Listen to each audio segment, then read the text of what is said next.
नमस्कार विद्यार्थियों, श्री श्याम कॉलेज की ऑनलाइन क्लासेस में आपका स्वागत है। इस वीडियो में हम बीए बीएड फोर्थ ईयर के लिए भौगोलिक चिंतन का इतिहास पढ़ेंगे। यह इसका तीसरा पार्ट है।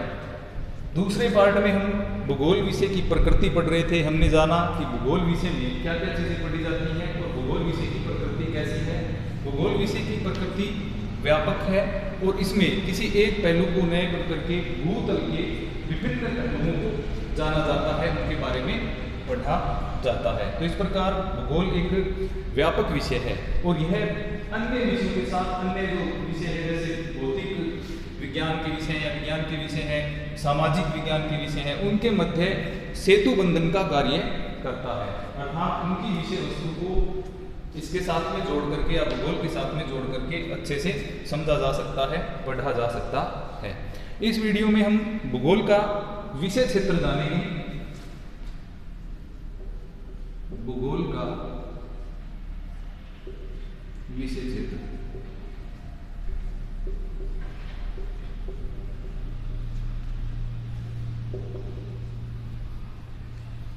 भूगोल में जैसा कि हमने पढ़ा सामान्यतः भूतल का अध्ययन किया जाता है, यानी मुख्य बिंदु भूगोल के अध्ययन का क्या है, भूतल, और उसके साथ मानव के अंतर संबंधों का अध्ययन। जैसे हमने भूगोल की बहुत सारी परिभाषाएं जो पढ़ी, जिनमें ये बताया गया कि भूगोल है वो भूतल का मानव के साथ अंतर संबंधों का अध्ययन करता है।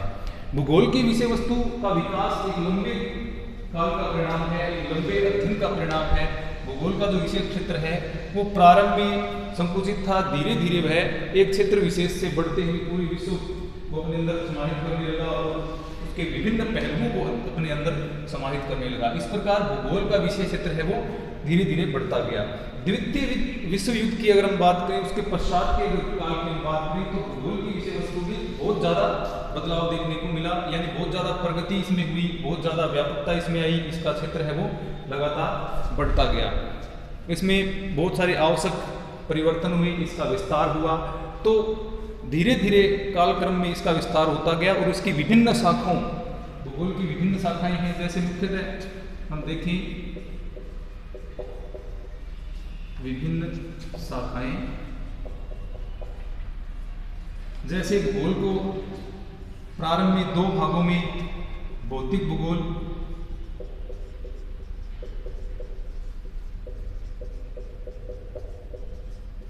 और दूसरा मानव भूगोल।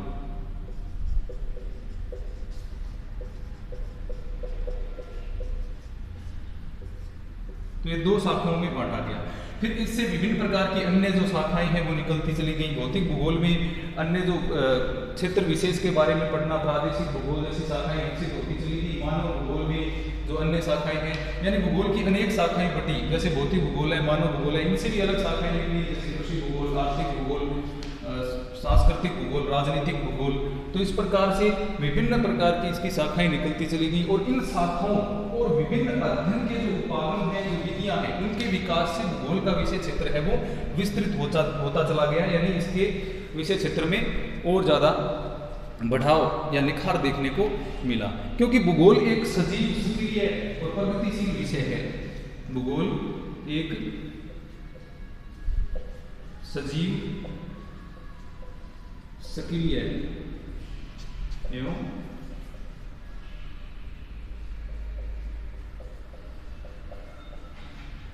प्रगतिशील विषय है। यानी भूगोल है वो जीवंत, सक्रिय है, प्रगतिशील है, परिवर्तनशील है। इसके कारण इसमें जो परिवर्तन है वो लगातार होते चले जाते हैं और इसकी विषय वस्तु है वो लगातार विस्तृत होती चली जाती है। भूगोल की विभिन्न शाखाओं में जैसे भौतिक है, सांस्कृतिक, वातावरण के तत्वों, शक्तियों, प्रक्रियाओं आदि का अध्ययन किया जाता है। भूगोल की विभिन्न शाखाओं में भौतिक वातावरण की शक्तियां, भौतिक वातावरण एवं सांस्कृतिक वातावरण। तो भौतिक एवं सांस्कृतिक वातावरण की शक्तियां,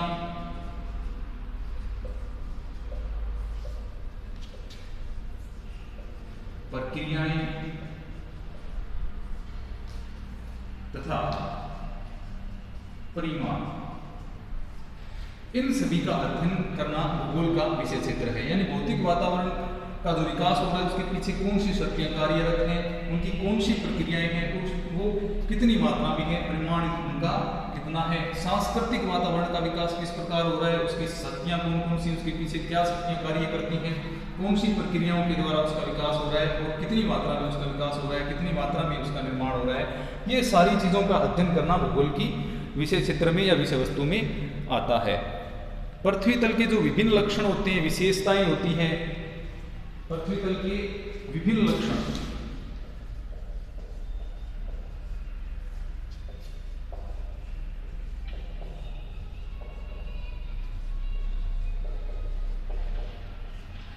पृथ्वी तल के विभिन्न लक्षण, उनका वितरण, उनका स्थानिक प्रतिरूप,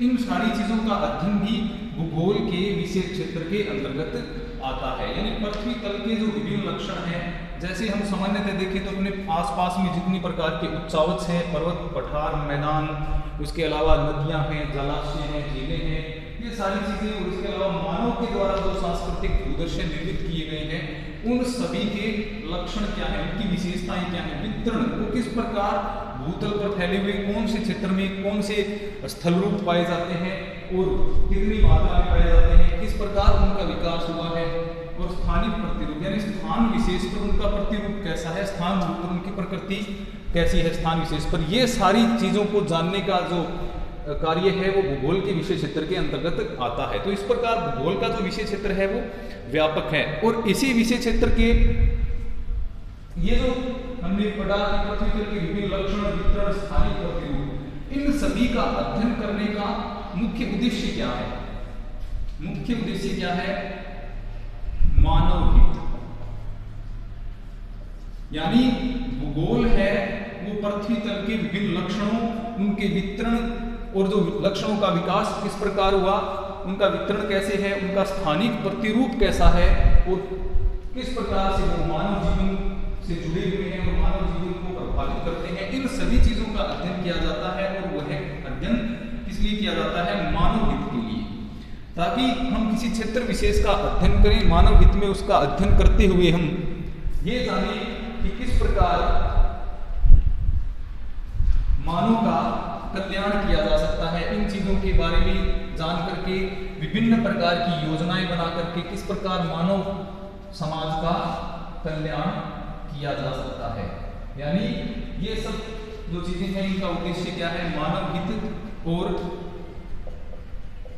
मानव कल्याण के लिए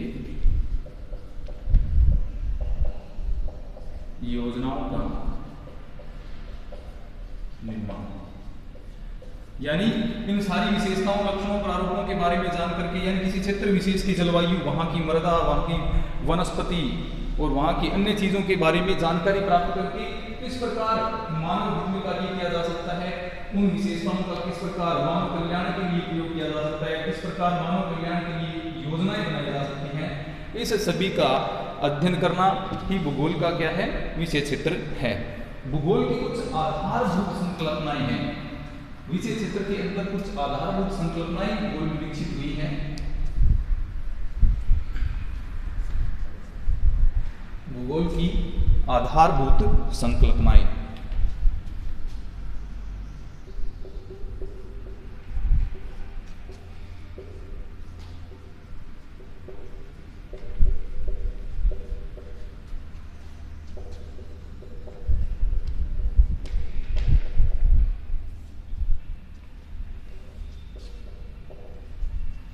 भूगोल की आधारभूत संकल्पनाएं, जैसे कि भूगोल एक कालक्रमानुसार विकसित विषय है, तो इसमें विभिन्न प्रकार की संकल्पनाएं भी धीरे धीरे कालक्रम के अनुसार विकसित हुई। पहली संकल्पना थी जैसे भूतल की संकल्पना,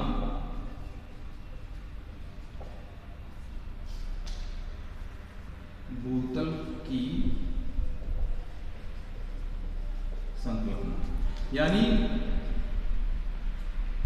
कॉन्सेप्ट ऑफ अर्थ सरफेस, भूतल की संकल्पना। यानी सर्वप्रथम जो संकल्पना विकसित हुई वो थी भूतल की संकल्पना, यानी किस प्रकार हम भूतल के विषय में जाने। सबसे पहला उद्देश्य क्या रहा था, भूतल के बारे में जानना और सामान्य जानकारी प्राप्त करना, अपने इर्द गिर्द किस प्रकार की जो स्थलाकृतियां पाई जाती हैं, कौन कौन से क्षेत्र और कौन कौन सी विशेष चीजें हमारे आसपास पाई जाती हैं, भूतल पर विद्यमान है, उनके बारे में जानना, ये पहली संकल्पना थी। यानी अर्थ सरफेस के बारे में जानना, ये भूगोल की प्रथम संकल्पना थी। और इसी क्रम में दूसरी संकल्पना थी अवस्थिति की संकल्पना।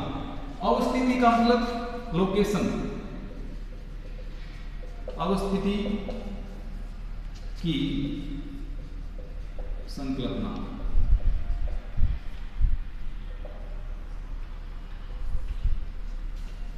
यानी लोकेशनल कॉन्सेप्ट इसको हम कह सकते हैं, अवस्थिति की संकल्पना।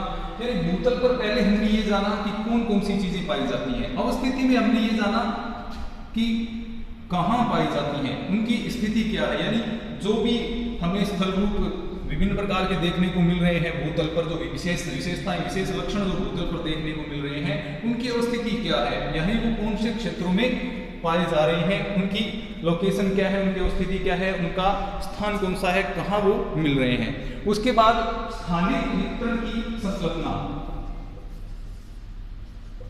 स्थानिक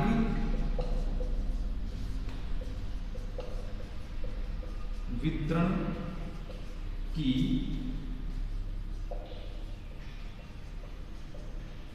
संकल्पना, यानी कॉन्सेप्ट ऑफ सेप्टाइल डिस्ट्रीब्यूशन कह सकते हैं, स्थानिक वितरण की संकल्पना। यानी हमने देखा भूतल पर क्या पाया जाता है, कहाँ पाया जाता है, और जो चीजें हमने पढ़ी क्या कहाँ कौन सी पाई जाती हैं, उसी प्रकार वो चीजें अन्य कौन से क्षेत्रों में पाई जाती हैं, उनका स्थानिक वितरण।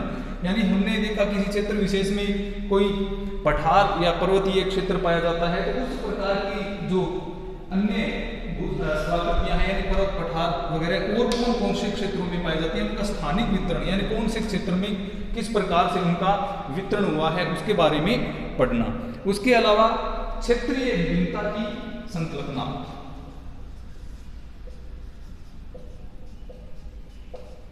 क्षेत्रीय विभिन्नता की संकल्पना। यानी स्थानिक वितरण हमने पढ़ा भी कहाँ कहाँ कौन सी चीजें पाई जा रही हैं, और एक प्रकार की स्थलाकृतियां कौन कौन से क्षेत्र में फैली हुई हैं, और उनमें क्षेत्र विशेष के आधार पर, यानी क्षेत्रीय विभिन्नता की संकल्पना क्या है कि क्षेत्र विशेष में किस प्रकार विभिन्न लक्षण पाए जाते हैं, और एक ही जैसे जो स्थल रूप विकसित हुए हैं लेकिन अलग अलग क्षेत्रों में विकसित हुए हैं, तो उन अलग अलग क्षेत्रों में, उन स्थल रूपों में, उन सांस्कृतिक भूदृश्यों में कौन कौन सी विभिन्नताएं देखने को मिलती हैं, उसका अध्ययन हम क्षेत्रीय विभिन्नता की संकल्पना के अंतर्गत करते हैं। अगली जो संकल्पना है कालिक परिवर्तन की संकल्पना।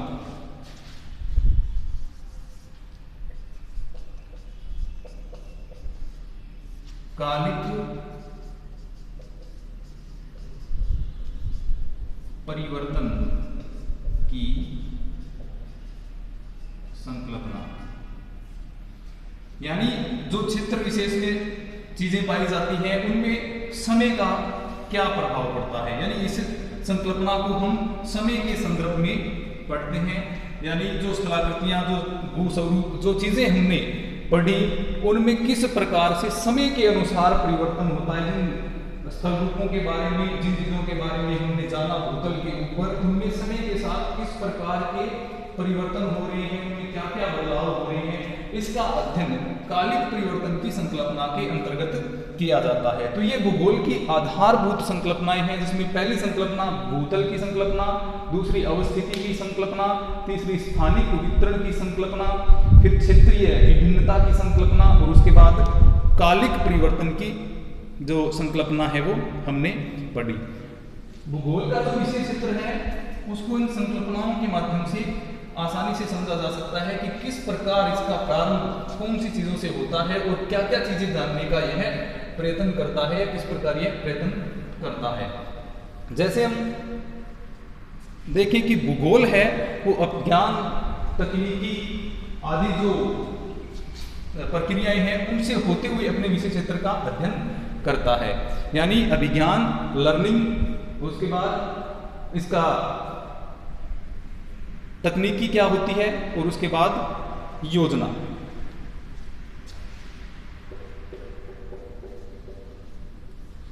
ये तीन मुख्य चीजें हैं, अभिज्ञान, उसके बाद तकनीकी यानी टेक्निक और उसके बाद योजना। तो ये तीन जो आधार हैं ये भूगोल के विषय क्षेत्र के मुख्य आधार हैं। यानी सबसे पहले हम किसी भी चीज के बारे में जानकारी प्राप्त करते हैं, यानी लर्निंग, अभिज्ञान।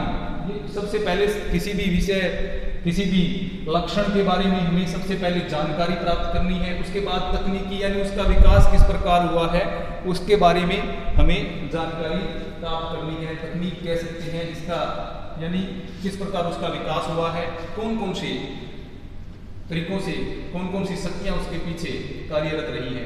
फिर योजना यानी उसके विकास की योजना क्या थी और उसके बारे में भविष्य में योजना तैयार करना भी, किस प्रकार हम किसी भी क्षेत्र विशेष की जो समस्याएं होती हैं उसके बारे में किस प्रकार योजना बना करके उस क्षेत्र का विकास कर सकते हैं, उस क्षेत्र के संसाधनों का उपयोग कर सकते हैं, उस क्षेत्र के संसाधनों का विकास कर सकते हैं, उस क्षेत्र में मानव कल्याण के लिए योजनाओं का निर्माण कर सकते हैं। तो ये चीजें आधारभूत होती हैं। इसके अलावा भूगोल के जो मुख्य प्रश्न होते हैं उसमें क्या, कैसा, कितना,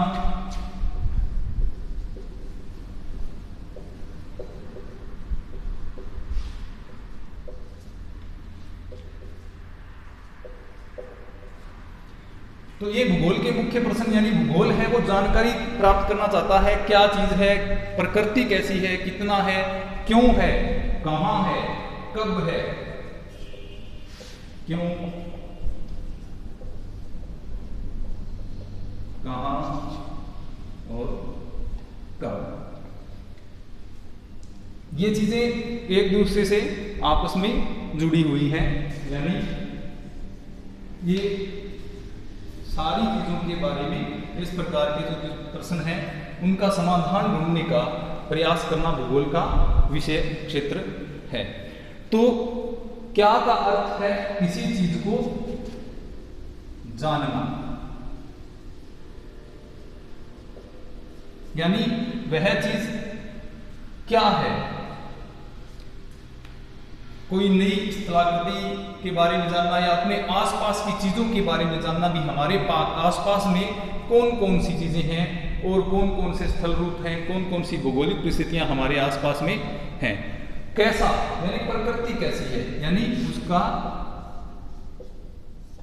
गुण क्या है, यानी हमारे आसपास जो चीज है उसको हमने जान लिया, उसको जानने के बाद हम उसके गुण देखते हैं भी, गुण उसमें क्या है, कमियां उसमें क्या है, कितना, जैसा कि स्पष्ट हो रहा है कितना का मतलब मात्रा से है,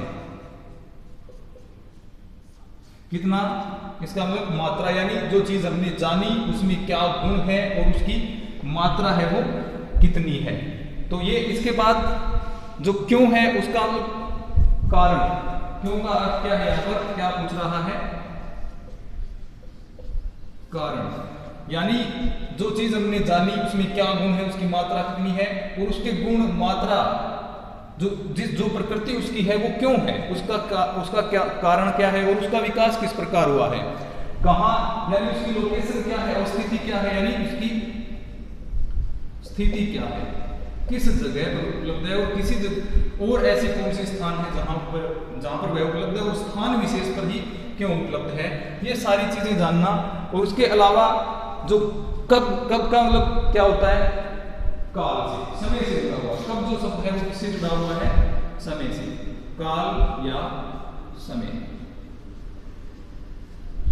तो किसी भी चीज के बारे में सर्वप्रथम अभिज्ञान यानी हम उसकी तकनीक, उसकी जानकारी प्राप्त करते हैं कि ये चीज क्या है और किस प्रकार इसका विकास हुआ जाएगा। तकनीकी में यानी इसके विकास होने की तकनीकी क्या है, और योजना उसके बारे में जानने की योजना, और उसको जानने के पश्चात उसके क्रियान्वयन, नई योजनाएं बनाना, किसी भी संसाधन के बारे में जैसे हम जानते हैं, उसके बाद किसी क्षेत्र विशेष में उसका उपयोग कैसे किया जा सकता है, उस क्षेत्र विशेष का विकास कैसे योजना के माध्यम से किया जाता है, वो आता है।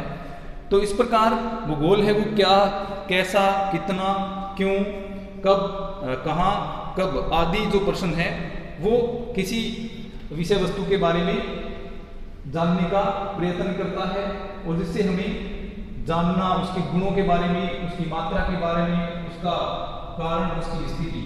जैसे किसी भी स्थल रूप के बारे में देखें, पर्वत, पठार, मैदान आसपास है, उनके बारे में जानना क्या चीज़ें हैं वो, फिर उनमें क्या क्या गुण पाए जाते हैं, जैसे कौन सी चट्टानों से निर्माण हुआ है, कौन कौन सी और चीज़ें उसमें पाई जाती हैं, कौन से खनिज उसमें पाए जाते हैं, उसका गुण कैसा है, उसकी प्रकृति कैसी है। मात्रा यानी वो कितनी मात्रा में है, और इसके बाद मात्रा हम जाने, फिर उसके बारे में जाने कारण, यानी उसके विकसित होने के पीछे क्या कारण है, कौन सी शक्तियों ने उसके पीछे कार्य किया है, और वो किस प्रकार विकसित हुआ है, स्थिति कहाँ पर है, किसी भी चीज़ के बारे में जाना, उस मात्रा का कारण हमने जान लिया। उसके बाद क्या है, स्थिति, यानी उसकी लोकेशन कहाँ है, कहाँ पर स्थित है, और उसको विकसित होने में या है जो स्वरूप वर्तमान में जो भूस्वरूप या जो चीज़ वर्तमान में आई हुई है, वो कितना समय उसको लगा है, कितना टाइम उसको लग रहा है, और कब से वह प्रारंभ हुई है। ये सारी चीज़ें किस में आती हैं, भूगोल के विषय क्षेत्र में इनको पढ़ा जाता है। तो भूगोल की जो आधारभूत संकल्पनाएं हैं वो इसी पर आधारित या इसी पर विकसित हुई हैं, और इसी के आधार पर भूगोल के अध्ययन के उपागम भी विकसित हुए हैं। भूगोल के अध्ययन के उपागम,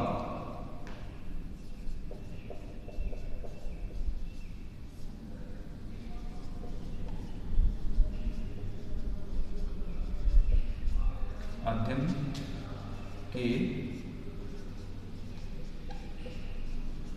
उपागम, तो जो विभिन्न शाखाएं विकसित हुई, विभिन्न संकल्पनाएं विकसित हुई, उसी के आधार पर क्या है, भूगोल में अनेक प्रकार के उपागम भी विकसित हुए, यानी स्टडी अप्रोच भी इसकी विकसित हुई। क्योंकि भूगोल एक व्यापक विषय है, तो इसको एक किसी अप्रोच के माध्यम से नहीं पढ़ा जा सकता, इसलिए क्या इसमें विभिन्न प्रकार के जो अप्रोच हैं, विभिन्न प्रकार के जो उपागम हैं वो विकसित हुए। अब भूगोल की विषय सामग्री ऐसी है जिसको विभिन्न भौतिक जो विज्ञान है उनमें और सामाजिक विज्ञानों में इसको पढ़ा जाता है। अब जैसे हम जीव विज्ञान पढ़ते हैं, तो उसमें जीवों के बारे में जो पढ़ते हैं, तो जीवों को प्रभावित करने वाले जो कारक हैं उनमें जलवायु है, आसपास का जो वातावरण है, और वहाँ की जो परिस्थितियाँ हैं, वनस्पति है, उन सभी चीज़ों के बारे में पढ़ते हैं। तो इस प्रकार भूगोल उसमें भी सम्मिलित हो जाता है। विभिन्न सामाजिक विज्ञानों में समाज के बारे में अगर हम पढ़ें, तो समाज का विकास है वो पृथ्वी तल पर ही हुआ है, यानी विषय वस्तु में सर्वप्रथम क्या चीज आ जाती है, भूगोल। तो इस प्रकार जो विभिन्न विज्ञान हैं और जो सामाजिक विज्ञान है, उनके विषयों में भी भूगोल का जो अध्ययन है वो समाविष्ट रहता है। तो इस प्रकार क्या भूगोल के अध्ययन के द्वारा जो सभी सामाजिक एवं प्राकृतिक विज्ञान है वो एक सूत्र में बन जाते हैं। जो भी सामाजिक और प्राकृतिक विज्ञान है, प्रकृति के बारे में जो जानते हैं, जैसे पर्यावरण के बारे में जानना, समाज के बारे में जानना, तो ये सभी को एक सूत्र में बांधने का कार्य कौन करता है, भूगोल करता है। तो भूगोल में अनेक संकल्पनाएं जो उपागम है इसके अध्ययन के वो विकसित हुए हैं। जैसे अभिज्ञान उपागम, पहला है अभिज्ञान उपागम। अभिज्ञान उपागम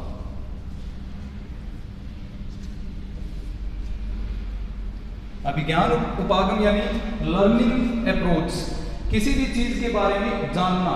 सर्वप्रथम जो उद्देश्य होता है वो किसी चीज के बारे में जानना होता है, जो कि यहाँ से जैसा कि आप देख सकते हैं अभिज्ञान क्या जानना, और पहली इसकी अप्रोच भी क्या है, अभिज्ञान उपागम। तो सर्वप्रथम जो भूगोलवेता थे उन्होंने अपनी यात्रा वृत्तांतों के, यानी जो खोज का काल था, जो यात्रा का काल था, उस समय में जो भूगोल का विकास हुआ वो कैसा था, वो अभिज्ञान उपागम पर आधारित था। यानी अपने क्षेत्र के अलावा अन्य क्षेत्रों में कौन कौन सी चीजें पाई जाती हैं, किस प्रकार की वहाँ पर संस्कृति पाई जाती है, उनके बारे में जानने का प्रयास उनके द्वारा किया गया। तो उन्होंने अभिज्ञान उपागम को आगे बढ़ाया और भूगोल की विषय वस्तु में सर्वप्रथम अभिज्ञान उपागम जुड़ा। दूसरा जो उपागम है वह है गुणात्मक उपागम।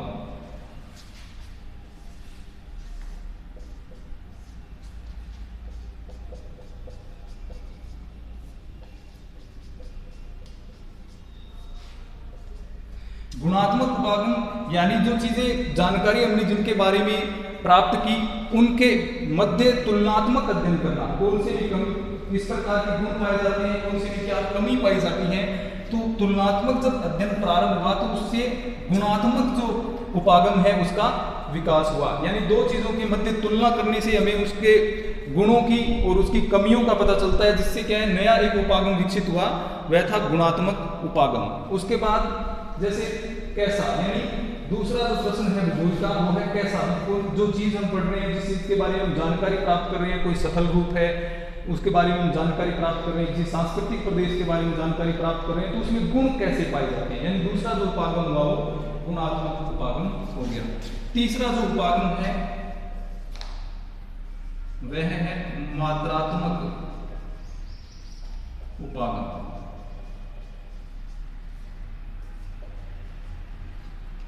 यानी कोई भी जो चीज पाई जाती है वो कितनी मात्रा में पाई जाती है। मात्रात्मक उपागम यानी पहले हमने चीजों की खोज की, उसके गुणों के बारे में जाना, फिर उसकी मात्रा के बारे में जानने का प्रयास किया कि वह जो चीज हमने ढूंढी है, जो चीज हमें मिली है, जो सफल रूप हमने ढूंढा है, जो क्षेत्र हमने ढूंढा है, जो संस्कृति हमने खोजी है, उसमें कितनी मात्रा वह किस प्रकार विकसित हुई है और वह कितनी मात्रा में विकसित हुई है, इसके बारे में जानना।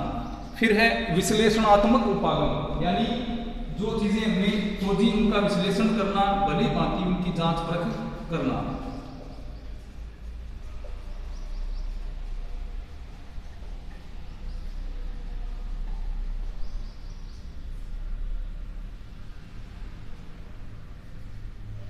विश्लेषणात्मक उपागम। तो ये जो अभिज्ञान उपागम, गुणात्मक उपागम और मात्रात्मक उपागम, जिससे जो विषय वस्तु विकसित हुई, जो खोजें हमने की या जो चीज हमने खोजी उसका विश्लेषण करना कि वह किस प्रकार की है, उसकी प्रकृति कैसी है, उसका विकास कैसे हुआ है, उसके विकास के पीछे क्या कारण है। इसके अलावा जो अगला उपागम है वह है अवस्थिति उपागम। तो विश्लेषणात्मक उपागम है वो क्यों से संबंधित है, उसके बाद है अवस्थिति उपागम।